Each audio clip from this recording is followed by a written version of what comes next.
Picture this. Milan, 1489. The Renaissance is in full swing, and the Sforza court buzzes with intrigue, power plays, and artistic genius. Enter Leonardo da Vinci, not yet the mythical figure we know today, but a sharp-eyed polymath hungry for patronage. Ludovico Sforza, the Duke of Milan, a man nicknamed the White Ermine, has just commissioned him to paint his young mistress, Cecilia Gallerani. The result? Lady with an ermine, a portrait so alive, so layered with secrets, it's been called the first modern painting. But why the ermine?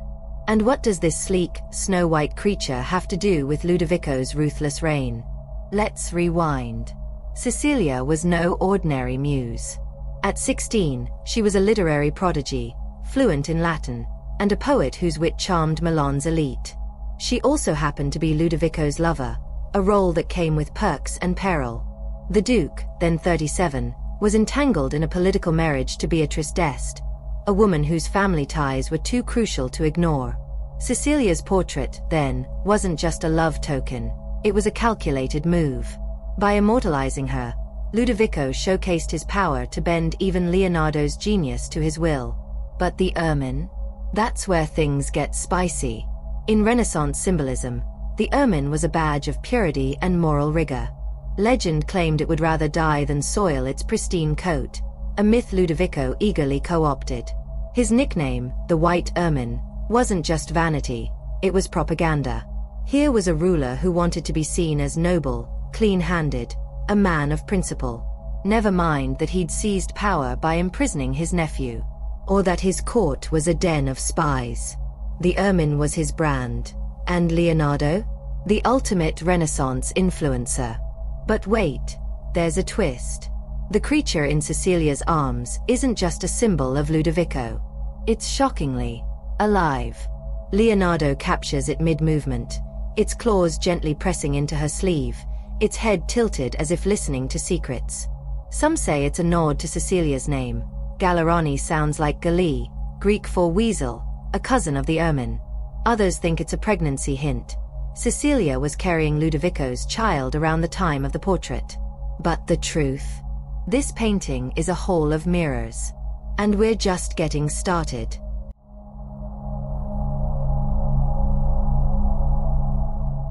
Let's crack this open. The ermine wasn't just Ludovico's mascot, it was a loaded political metaphor. In heraldry, the ermine symbolized not just purity but judgment.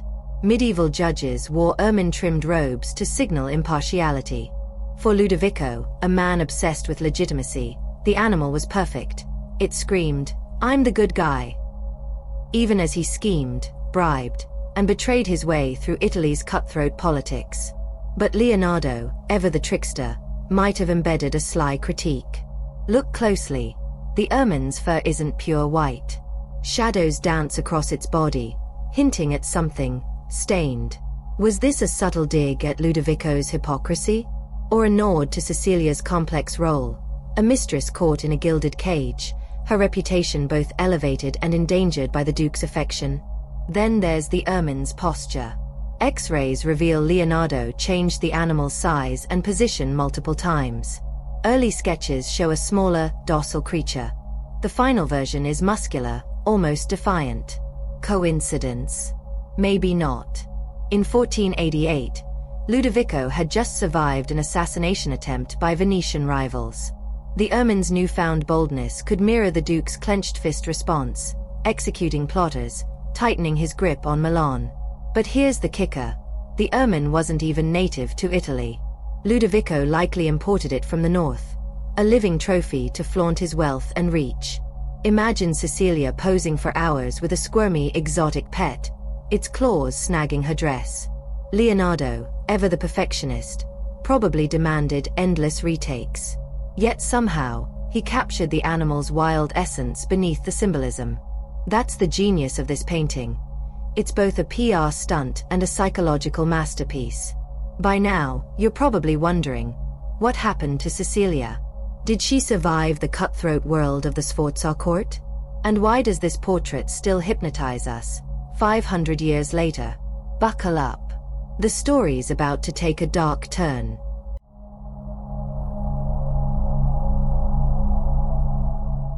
Cecilia's fate was sealed the moment she caught Ludovico's eye. Pregnant and unmarried, she was packed off to a country estate to give birth quietly. But here's the twist. She didn't fade into obscurity.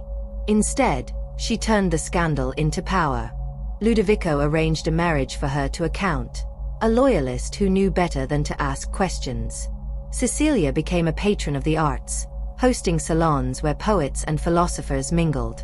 She even kept the portrait, displaying it like a trophy of her former life. But Ludovico's empire was crumbling. The French invaded Milan in 1499, toppling the Sforzas. Leonardo fled to Florence. The Duke, captured and paraded through Paris in a cage, died in a French dungeon. And the lady with an ermine? It vanished, only to resurface in Poland centuries later, owned by a prince who probably had no idea of its explosive backstory. The painting's survival is a miracle. Nazis seized it during World War II. Allied monuments men recovered it from a Bavarian bunker. Today, it hangs in Krakow, a testament to art's stubborn endurance. But let's circle back to that ermine. In the end, the creature outlived the Duke, the Mistress, and the empire it symbolized. Why? Because Leonardo infused it with something deeper than propaganda: humanity. Notice how Cecilia's hand cradles the ermine not as a trophy, but with tenderness. Her gaze isn't at the viewer, but sideways, as if interrupted mid-conversation. The ermine, meanwhile, stares directly at us, its eyes sharp, almost challenging. It's a role reversal. The animal becomes the guardian, the woman the enigma. Modern tech reveals even more secrets. Infrared scans show Leonardo originally painted the ermine smaller, then enlarged it, perhaps as Ludovico's ego ballooned. The background, once a window showing a stormy sky, was painted over in black, focusing us on Cecilia's quiet defiance. Every layer adds to the mystery.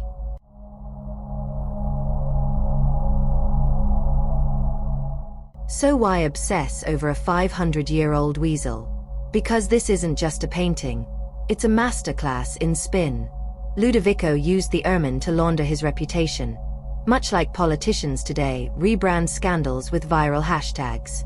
The difference: Leonardo's genius made the propaganda timeless. The ermine also challenges us to see beyond the surface. Was Cecilia a victim? A strategist? Both. Her grip on the ermine mirrors her grip on agency in a world that wanted her silent. And in the age of social media, where image is currency, her story feels eerily familiar. Even the ermine's duality resonates today. It's cute but fierce, pure but predatory, a mascot for anyone who's ever had to code switch to survive. Memes of the painting flood TikTok, with captions like, "When he texts back," or "Me pretending to adult." The lady has become a mirror for our own facades. Yet, for all its modern relevance, the painting's heart remains in Renaissance Milan.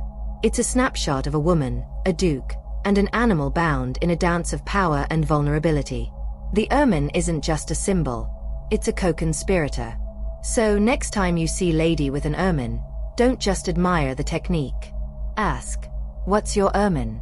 What do you hold up to say, this is who I am? And what truths hide in the shadows? If you're still here, you're part of the 500-year-old drama. Drop a comment. Would you trust Ludovico's ermine brand? Smash like if you want more art deep dives, and subscribe to keep the Renaissance scandals coming. Stay curious, and never stop questioning the story behind the smile.